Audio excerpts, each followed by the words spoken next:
Hey everyone, the Still Got It podcast is brought to you by Sutton Basketball Academy, where the next generation of hoopers are made. Whether you're just picking up a ball for the first time or chasing a college scholarship, our year-round academy trains boys and girls ages 5 through 18 to become peak performers both on and off the court. At Sutton Basketball Academy, it's bigger than the game. We build skills, confidence, and character that will last a lifetime. Learn more at SuttonBasketballAcademy.com.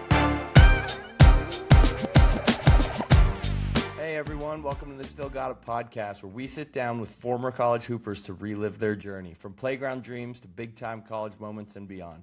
Each episode, we dig into players' early days in the game, the recruiting process, that first taste of life in college, and the highs and lows of their playing career. We'll also look at what came after the final buzzer, life beyond basketball, and where the game has taken them since. I'm your host, Nick Sutton, and this is Still Got It. Real stories, honest reflections, and a deeper look at the game beyond the box score. And if you're enjoying what you're hearing, be sure to like and subscribe. Next time on Still Got It. Hey everyone, welcome to Still Got It. I'm your host, Nick Sutton, and I am honored to be joined by Ryan Young, former integral player for Duke a few years ago, played at Northwestern as well. And now he's up to some exciting stuff once his playing career ended. So Ryan, how are you doing? I'm good. What's up, fellas? Thanks for having me on. Excited to talk ball and beyond today. Yeah, for sure. Well, let's start where it all started. I mean, you grew up in a family where, high-level college athletics was pretty normal. I mean, both your parents went to Syracuse. Your mom played volleyball. Your dad was on the crew team. Your sister played D1 volleyball. Your brother played D1 basketball. When you think back to being a kid in that house, was there like a competitive standard? Were board games heated? Were backyard games serious? Like, what did kind of normal competition look like in your household? And also, did you grow up being a Syracuse fan? Yeah. It was it's pretty crazy. The fun fact about my family is nobody has paid a single cent of college tuition That's from incredible. athletics, which is pretty gnarly. Come to think of it, and a lot of it's due to the shortest person in my family is my sister at 6 foot. So obviously the height helps in all those sports. Yeah, I would say there was a competitive drive. I'm not sure if it came out too much in the Sunday night Monopoly games, but there was a lot of just my parents were really invested in making us. We were doing things like snowboarding lessons, ice skating lessons. We were playing every sport out there. So there was always a push to be outside, be doing a number of different things. My mom always still talks about how important it is to be playing a different sport every season. She's not a big proponent of the new, like, focusing on one sport when you're, 14 or 15 years old. I think both my parents played multiple sports throughout high school. I did as well. My brother and I were on the golf team until senior year. I think I played freshman football and volleyball at some point in high school as well. So there was definitely an emphasis on being outside, moving around, being athletic, etc. And then, yes, to your point, grew up a big Syracuse fan, growing up to games in the Dome and whatnot. I actually have an inside, not to get into Duke too quickly, but I was when I was like, I want to say 14 or 15 years old. I showed this picture to Emil Jefferson. I went to that game. I think it might be the highest attended game of all time, potentially, where Syracuse was 1 or 2, Duke was the other. They were top 3 as well in the Dome, and it went, I think, to overtime. But it was the Julia Local 4 years, 2015 team. And I'm in. My dad took me in. I think. My brother and a couple friends, and he bought me like one of those Syracuse t-shirts outside the Dome, and I'm wearing there's a picture of me wearing a Syracuse shirt, standing like kind of courtside-ish, and Emil's in the background as a player. Wow. Warming up for Duke. So certainly grew up a Syracuse fan. Bounced around a little bit growing up, but was in the Northeast primarily. So that was my college team for sure growing up. Gotcha. Well, yeah, as you kind of hinted at, I mean, you played basketball. Sounds like volleyball, golf, and maybe lacrosse too. But yeah, in today's early specialization world, it's kind of rare. For one, I totally agree with you. I'm a proponent of kids playing as many different sports as possible for as long as they can. And so, but as the owner and founder of Sutton Basketball Academy, I'm always fascinated by how elite players train growing up. So when you look back on your youth, what were the training habits, the routines, the mindset, the early lessons that separated you and the guys who made it from everyone else? Yeah, I think for me, I realized at a very young age that athleticism was not going to get me to the level that I wanted to be at. Even even as a young kid, like call it the 10 to 15 range, it was reasonable and obvious to me that like my strength was going to be being a larger body out there, and then also like being crafty, being a fundamentally sound player. Um, and so that was something that I was able to see players like myself, how do players like me get to that next level where it's not, you're naturally gifted enough to make it to the highest level. Because you have guys, especially like we watched Nick a couple weeks ago on Duke's team, like some of those dudes are just, and I've played with a ton of them that are just, you got what it takes. Like you have it naturally.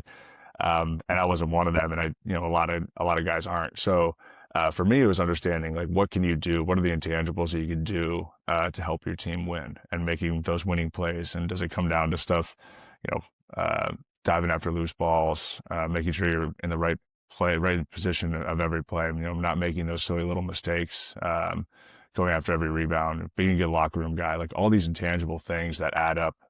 Every team has these glue guys that aren't expected to pack the stat sheet, but they do make it to the highest levels. And there's guys in the NBA that have, carved out long careers out of being, never a top 1, 2, or 3 option on their team, but they're valuable enough to front offices that they want them on their team and they pay them a lot of money to do so. So I think even from a young age, I was able to acknowledge and make sense of the fact that like, it's not going to be easy I'm not going to get there by just being an athletic freak or scoring the most points on my team. So I think those habits were kind of instilled in me in training and playing at, in high school games and prior of what are the small things I can do to contribute to winning that can get me over the top. Yeah, couldn't agree more, man. And so at Bethlehem Catholic, you're all state, winning titles, putting up big numbers, and getting Ivy caliber grades. But you weren't necessarily a huge recruit. So were you looking at basketball as a potential career, or were you viewing it as a way to open future opportunities for you? Yeah, it's a good question. It's a little bit of both. I remember from a young age, like it was the same kind of mindset. I didn't want to, I wanted to be the kid that dreamt of making it to the NBA, but there was also in the back of my head, like, I think I was a 3-star coming out of high school. I had some big time offers. I kind of cut my recruitment a little early because I really fell in love with Northwestern and the opportunity there.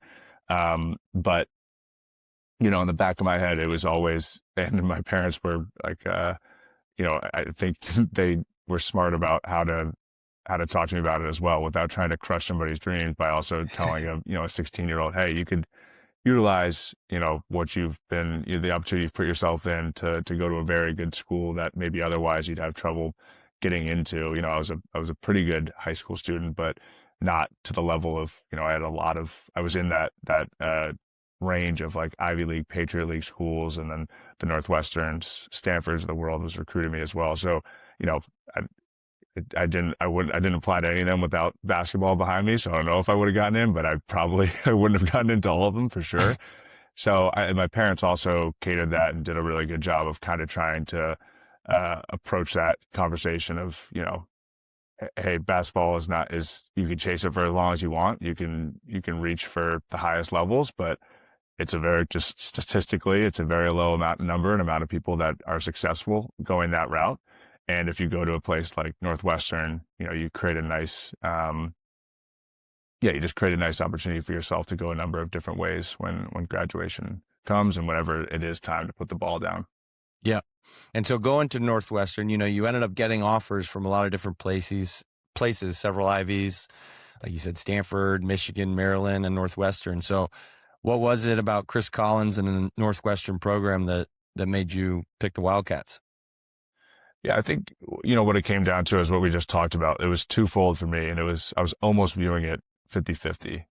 Where was the place that I could get the highest level of competitive basketball And the other side of it was, where can I go and get, the best degree that'll put me in a position for success after graduation. And Northwestern was, consistently a top, whatever, 10 academic school, 10 to 15 in that range, sometimes better, worse. And then they play in the Big Ten. They were coming off a great year. Chris Collins was kind of this new like era of competitive basketball at Northwestern that hadn't been for a long time. They just taken it to their first tournament. So it felt like, the perfect blend of those two. I think there's only a couple of schools in the country that really exemplify that. And it was an exciting time to be at Northwestern too. Their football team was doing well. They had a lot of money coming into athletics. They were putting a lot of emphasis on it. They're building new facilities. They just built what we were calling Walter on the water. So it was just an exciting time to be there. And then on the last part of it, I loved Chicago. I love the idea of being a part of at a school that has like a campus and has a college feel to it, while also being 20 minutes from a major metropolitan area. So it was really kind of what we talked about, finding that perfect blend of the two things that I really cared about. And I thought Northwestern does it as good as anybody in the country. Mm-hmm. Mm-hmm. And so then you come to Northwestern, but as a freshman, you made the tough decision to redshirt. So what did that year develop most for you? Was it, strength with your body? Was it, skills on the court? Was it, mental patience and fortitude? What was it? Yeah, it's all the above. I mean, the physical nature was probably the biggest reason to do so. We also had we had two studs at center, a kid named Derek Pardon and Barrett Benson, who I'm both still close with today. Both are still playing actually, and they were huge mentors for me. So I wasn't there physically, and I wasn't going to play a lot regardless, but I learned throughout the experience mentally, I wasn't there either. Like you just mentioned, like it's difficult for anybody to come in and redshirt their first year. You come, no matter how mature you are, you come from a high school or an area where you're probably the best player in that school, in that area, et cetera. You've built up an ego as a 17, 18-year-old kid that you think you're the shit. You're the player going into college. You get hyped up a lot, and then a couple weeks in, you're told, hey, I don't know if not only you're not going to be a strong contributor, we don't even think you're ready to play at all. So that's a hard that's a 180, and it's a hard thing to take on the chin. And I realized it. I wasn't delirious about where I stood on the depth chart and how much I could contribute, but it's still hard to deal with, and then to play on scout team all year and not. You don't get to see your progression when you're not like in game scoring more points or having a big impact on a big game and leading to a win. Your small wins are in the weight room, and your small wins are having a good day in practice. And you're not getting too much, attention from the coaches, media, or whatever. So it's a weird dynamic. I'm obviously very glad I did it. And you see a lot of people taking that route, especially with their COVID years. It's benefited people. I didn't know at the time it would benefit me financially, but a lot of guys get, another year to make some more cash now. In hindsight, it was a very good decision. Yeah. I should have thrown Coach Collins a thank you check. But he's doing okay. Yeah, I know. But yeah, it's an interesting dynamic. I'm really glad I did it. It's hard for, like I said, that dynamic of kids coming out where they're feeling, they're at the peak, the top of their game, leaving high school and then having to sit. But it was the right decision for me 100%, and it worked out. So talking about Chris Collins, he was actually, the year I was on the team, he was one of the assistant coaches. And that's right. When I think of Coach Collins, I just think of energy and just always like, he's basically has the energy of a college kid, like still. I mean, maybe it's changed a little bit, but if you could give us one Chris Collins story that perfectly explains who he is as a coach, what comes to mind? Yeah, that's it's a good question. One of the things that I loved about playing for Collins, and it's almost now, I assume you could see him kind of toning it down, I think, but he was, and it seems like, Nick, I didn't play for Coach K, but it sounds like Coach K kind of had that similar sense of like motivation by breaking you down. He says it a lot about like especially the freshmen that come in to build you up and make sure you're, you know, like almost humble you a little bit your first year. And Collins was so good at that, especially because you know you're going to get it from other people, from the media, from, you know, whatever. People just like, especially at Northwestern, you know, we went through our lump, we took our punches, our lumps early on, and I think Collins knew that was going to happen to a young group like us. But to exemplify it, the funniest thing, when Ryan Collins, Coach Collins' son, came into the program as I think I had him for 2 years as a freshman and sophomore manager. He was a good player, and he'd play on the scout team a little bit.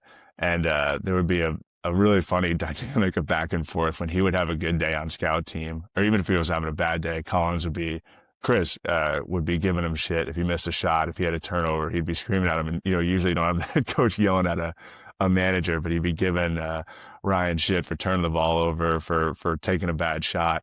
And when he was having a good day, you know, Ryan would be giving it back to him, and the team would be egging him on and egging Ryan on to give shit to CC. So that always led to a funny like back and forth. And like I said, Collins was really constructive and good at that dynamic of you know, making his players building up that confidence and like allowing you to kind of be broken down as a young player and then grow into that and be stronger because of it.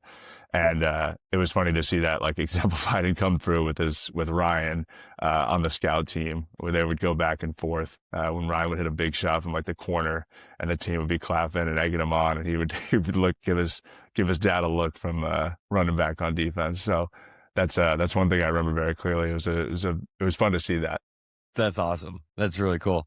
So then after your sophomore year at Northwestern, there's two huge shifts that happen in college basketball. You got NIL and transfer freedom. So while you were kind of in the thick of it, from your perspective, did it feel like empowerment, chaos, both? Like, how would you describe those kind of initial years of NIL and transfer portal? Yeah, I think it was chaos mostly as well due to COVID. We were pretty shielded from it at Northwestern. I feel like for the first year or two, NIL didn't really like get off the ground the way it is now with collectives and just the amount of money that's coming in and being, you know, like the full on negotiations with agents, et cetera. So it really didn't become too apparent until I was graduating and I saw it a lot at Duke. And we were also the transfer portal. I want to say we had a couple, you know, here and there, but not the way that you expect now for some programs where it's a full new set of 12 guys every year. The biggest thing that I like kind of saw, and that was a bit, you know, I told it to the young guys a good amount, that was demoralizing to see the change, especially when I got to Duke. It's just the nature of what it is now. You know, when I was young at Northwestern, it was the old style of college athletics where you have 2 or 3 guys graduate, you have your 2 or 3 new freshmen come in. You know, maybe you have 1 or 2 transfers here and there, but that's about it. And it's really easy to build some continuity, have your vets, have your young guys, have a good relationship between the staff and the players. You know, you end the year you end the year, well, for us, we would end in the Big Ten tournament at Northwestern, and then, you know, it'd be spend your whatever. I think it was like a month, maybe a month and a half, and then you're coming back, and you know, 8+ of those guys in that locker room are coming back. You know, I was able to see the shift year over year to the point where my final year at Duke, we lost in the Elite Eight, and you know, the next day you're looking around the locker room, and everybody. The question is not. It's changed all the way from, you know, maybe 1 guy transfers to everybody has to look internally and have conversations with their agents about, you know, am I transferring? Would I not? Do I? And so, and then, you know, nothing's guaranteed, as you see on most college rosters. Like, I don't know if there has to be some stat out there, but I assume the average or median, you know, amount of guys that transfer per team is probably 6 to 8 at this point. So I remember, you know, thinking just like I had lived and seen the full shift from, you know, you're sitting in that locker room day after, you know, the season's over, and you're saying, all right, I'll see 10 of you in 6 weeks after we get back from, you know, whatever, going to see family and hanging out, to all of a sudden it's like, you know, who's confirmed, who's not, what are you guys doing? And that's what I think about when I think about the transition to NIL, to the open, more freedom to transfer. That shift, and it's not a bad thing. It's just the nature of it. I'm a proponent for having some, they probably have to find some sort of median here and find more of a comfortable spot for programs to be able to be successful. Overall, it's a good thing to have, some players getting the money and freedom that they probably deserve. But I remember thinking of that shift and seeing that and just being like, this is way different from what I, originally my first couple of years looked like. Yeah. And so staying on kind of the portal and stuff, fans hear that, the portal recruiting is wild, but what does that actually look like on a day-to-day basis for a player? Like, were you hearing from teams during the season? Was it about who had the most money? What playing situation was best? If you could just try and help take us inside of like the daily, nuances for a player in dealing with the portal. Yeah, 100%. I mean, to start, I hated being in the portal. On the surface, it probably looks a little nice because you're, like highly, you're getting recruited and wined and dined and taking on visits and whatever. I really didn't like the experience in high school either, but in college, when I was in the transfer portal, it was an even shorter window. So you're just trying to like very quickly. Actually, I'll take a step back. So I remember, I graduated. I wasn't sure exactly what I wanted to do. I ended up hitting the transfer portal, which was a super difficult decision. And you basically have, I wasn't getting hit up during the season. I wanted to, obviously give everything I had to the, obviously it's like somewhat in the back of your head as the season's coming to an end, but I wasn't trying to reach out to anybody or do anything until I was. Did you have an agent, or were you dealing with this yourself? I was dealing with this primarily myself. I think at the time I might have had an agent, but I was mostly relying on relationships with AAU coaches and just getting cold calls essentially, because there is a physical portal that coaches have access to see, I think, your contact information. So I did get there's a good amount of outreach from coaches, but overall the experience is just very difficult. For me, it's you're putting a lot of investment. I had 2 years left. I knew I wanted to try and pursue an MBA, and I knew I wanted to help a team get to the tournament. I'd never been to a tournament, and just help a team make a deep run.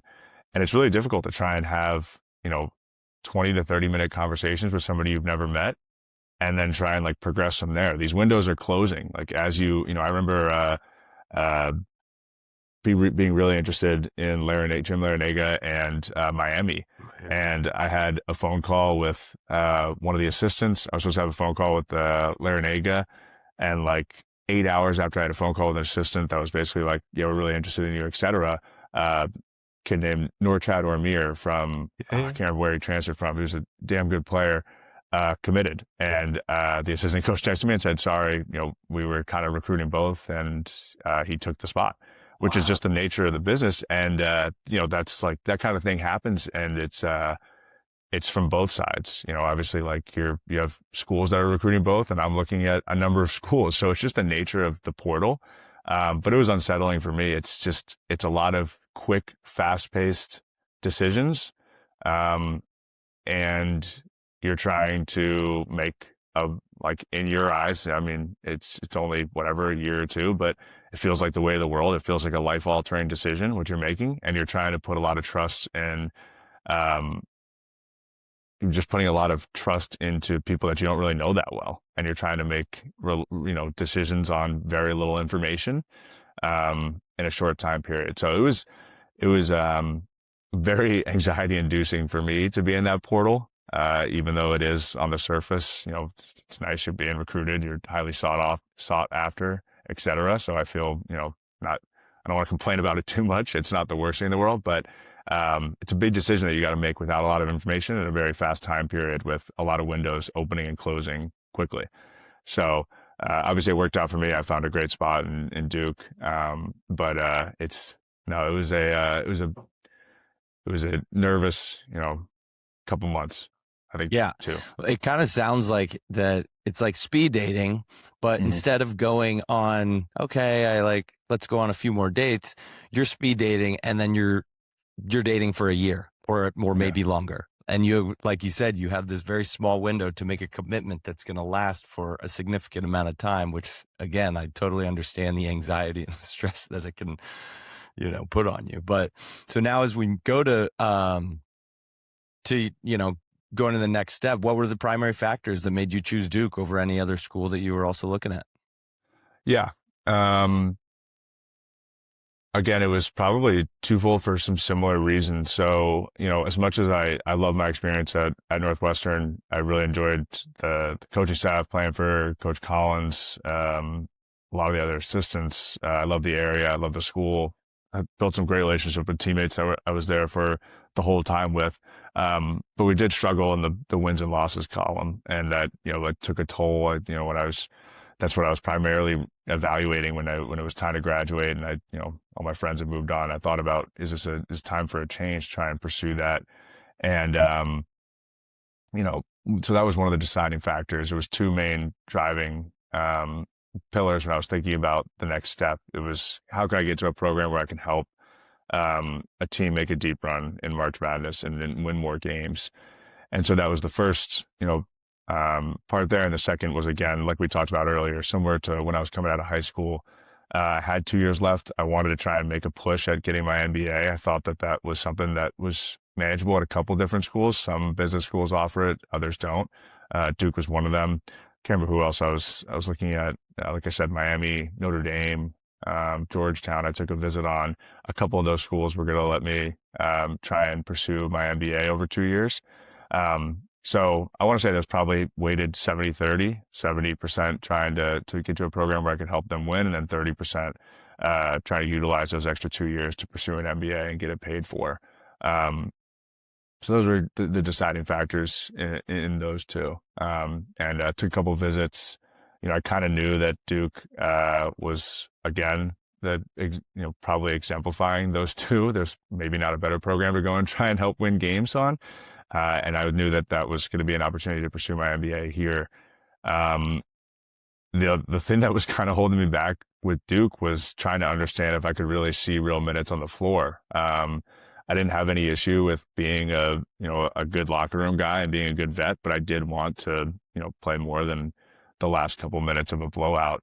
And it took a couple calls between me and Scheyer for him to convince me that he thought that I could see, real minutes. I had a lot of confidence in myself, but at the same time, I probably started half or less than my games at Northwestern.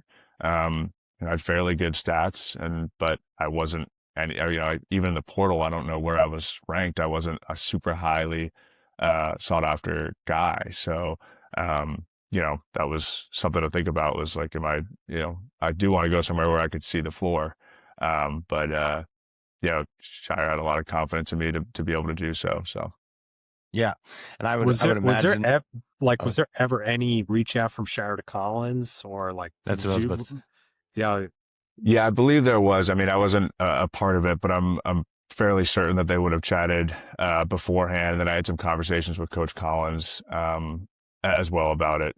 Just out of respect to him and to the Duke program. Wanted to make sure that was not an issue. So I'm sure they had connected. Also, Nick, what year did you start at Duke? I was 06, 07.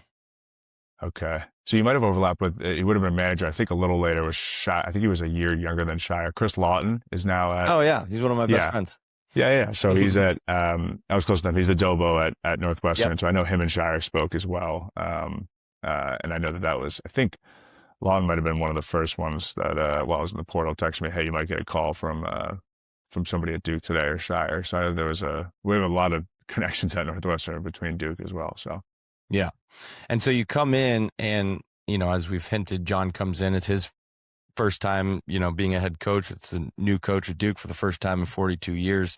So when you came to Duke, did it feel like more pressure, more opportunity, more like, what was kind of your mindset? When you first came over to Duke? Yeah, I think there was a lot of pressure, probably more than I even realized. Like I said, I didn't grow up a Duke fan. I didn't know much about I knew about it, but like the Duke UNC history, just the basketball history of this state. I've been to the Outer Banks on vacation once or twice, but I just didn't realize how seriously they took basketball down here. And I came from a school, I love Northwestern, but we didn't have anywhere near the support that Duke gets, the people that care. We had some tough seasons, but like it wasn't the end of the world for anybody. And this occurred, I remember this very, very vividly. We started my first year, I think 7-3. We had lost to Kansas, and we had lost one other, like maybe Wake Forest. We lost somebody else not bad, but a game that was not up to Duke standards, and it felt like the house was burning down. We were getting killed on social media. ESPN was killing us, like they were killing Scheyer. With the transition, I think it was 7-3 through our first 10, and it was literally the best start I had had in my career. 7-3. I had never hit that 7-3 mark through 10 games, and that's when it really dawned on me, like this is different, and that's what I signed up for and what I was excited for. But it hit in that moment. So I think when I was transferring, I tried to understand it as best as I could. How much different the expectations are, but looking back on it, I'm not sure I fully even understood it. And to your point with the transition, yeah, I felt that pressure. I think Jeremy Roach, the other returners, Jalen Blakes, felt that pressure. We had a ton of confidence. I obviously committed to him from a different school, but those guys understood and knew that, Scheyer was going to take the reins after I think it was Jalen's freshman year, maybe Jeremy's second year. They could have transferred out at that point. So it was a lot of us that had a lot of confidence in him and wanted to make sure that, he's doing his job, but at the end of the day, we're also the ones that are playing on the court. So it's up to us to make sure that, he's reflected well, and we believed in him. So, there's a lot of pressure for that as well. Yeah. And so, as you kind of hinted, that 22-23 season, it started with some bumps and bruises, and through his first 25 games as head coach, Duke lost 8 games, which a position Duke fans were not used to in quite some time. So did you see any strain on Jon and the coaching staff, and what was it like with him as a first-year head coach going through those challenges? Yeah, I'm not sure. I think he does an excellent job. I'm sure he was in his head, because it's just a natural place to go. But he does a really good job of maintaining a pretty composed manner. So I didn't really see anything, like that jumped out. I would say one of the real benefits of being a player at Duke, and especially with this, with the staff and the staff that he put together, is feeling that pressure from the fans. I think we have the best fans in the country, and what comes with being a Duke basketball player is you're expected to play at the highest level, and with those fans being as passionate as they are, if you're not playing at that level, they're going to let you hear it, and you're going to get killed for it. And so that first year, we ended up having a really good, end of the year and winning the ACC tournament. I think we fell short in the real tournament, but ended up still hanging a banner that year.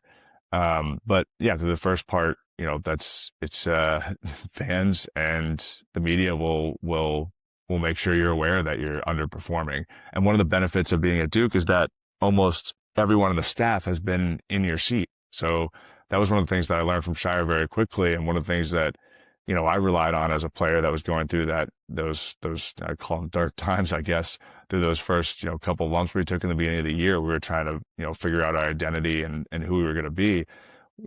That's one of the key benefits, is that the guy that's talking to you he's not making stuff up in the back of his head. He's been in your chair. I don't know what Scheyer's overall record is, but he went through some of these. I'm sure he went through. Now it's a couple of years ago, but I'm sure he was. He's telling us stories about, like, I've sat in your chair. I've been there when you guys have lost 2 bad ones. When you've fallen in the rankings more than you were supposed to. And Sewell's there, and Emil Jefferson's there. All these guys that have been Duke basketball players that have gone through a rough patch in their career, and they've been through it. So that was one of the key benefits that I really relied on, and I think that Scheyer is able to utilize that not a lot of places in the country are, where himself and other staff members have gone through it. They know the challenges you're facing.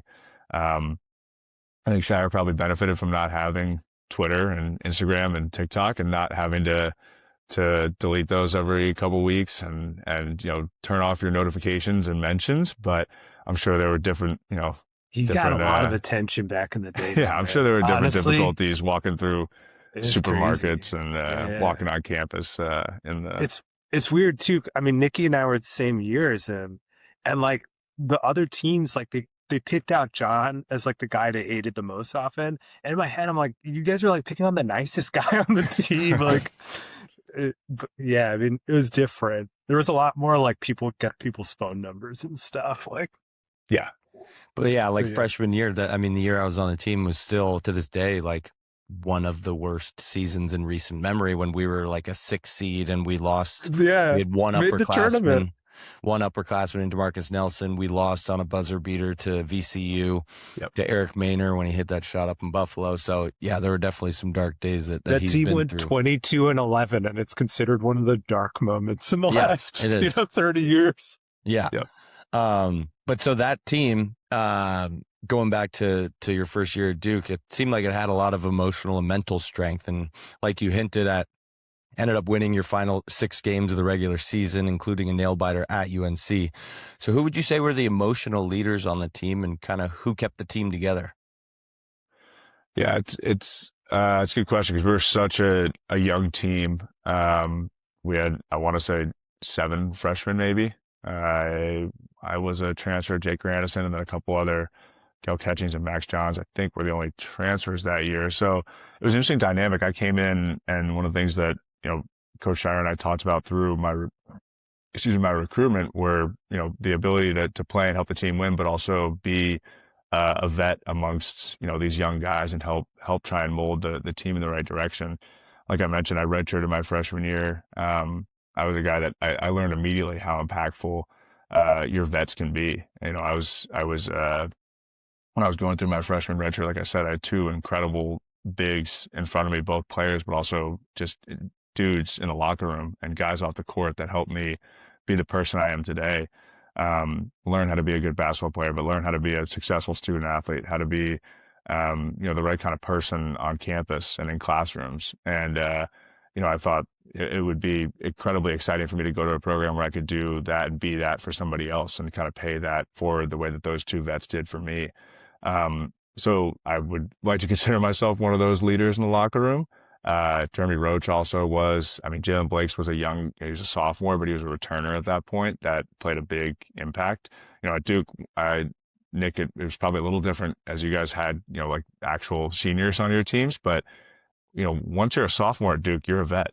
That's the reality of the situation now. We used to joke about it, like, because I was a real vet and I was 24 years old in the locker room, but I would joke around with these, like, guy comes back as a 19, 20-year-old sophomore. I'm calling him vet in the locker room immediately as a joke, but to make him, put some stress off myself as a 23-year-old. But as the old guy, they used to call me Unc and stuff. So that was I tried. That was my one, not super successful comeback, but that is the reality. Like the freshmen look up to the sophomores the way that freshmen used to, look up to seniors because there's just not a ton of them anymore. But I'd say for that first year, Jeremy Roach was a like absolute integral piece, like a rock. He's a guy that played well on the Final Four. He made a deep run, and he was just one of those super uber confident guys. And especially in that year, like he was just. I remember the UNC game at home, but any of those close games, he was just a guy that you give him the ball and you feel like he's going to do something good with it at the end of the game and be confident and get to a good spot, make a big time shot. So he was a rock in the locker room in terms of leadership. Nice. Next time on Still Got It. Like we were playing as good as anybody in the country at that point. Scheyer's still young enough to be on the court. The number one factor of success throughout the whole course of a season is staying healthy.